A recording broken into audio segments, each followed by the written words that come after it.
As we've seen, today's inauguration featured unusual imagery, a response to the unusual circumstances. The temporary public art is intended to represent the American people and to unify the country. Jeffrey Brown has our look. It's part of our Arts and Culture series, Canvas. In the sky above Washington, pillars of light, 56 in all, symbolizing the 50 states, the District of Columbia, and 5 U.S. territories. On the ground, a field of flags, nearly 200,000 of them, representing the millions of people unable to attend due to pandemic and ramped-up security measures. An inauguration without precedent, imagery to match. This is something that is meant to be evocative for everybody. Adam Barron, Deputy Director of Events for the Presidential Inaugural Committee, helped create and oversee the installations. American flags of all sizes, flags of the states and territories.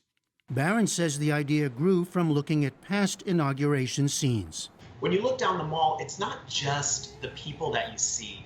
There are just these thousands of waving American flags that represent people from all stripes coming together to celebrate a new administration. And so we sort of took that image and we wanted to have those waving flags represent people that could not safely or smartly come together and gather this year. So the imagery is really from inaugurations past, but without the people, in a sense. Yeah, we knew we had to do something that was still celebratory to commemorate the importance of the moment, but that was smart and thoughtful of the health and safety of everybody involved.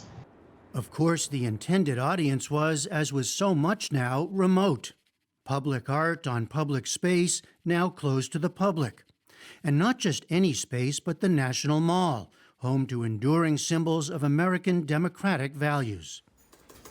Philip Kennicott is a Pulitzer Prize-winning critic for The Washington Post. In Washington, we're just 2 weeks out from having seen a violent mob storm the Capitol.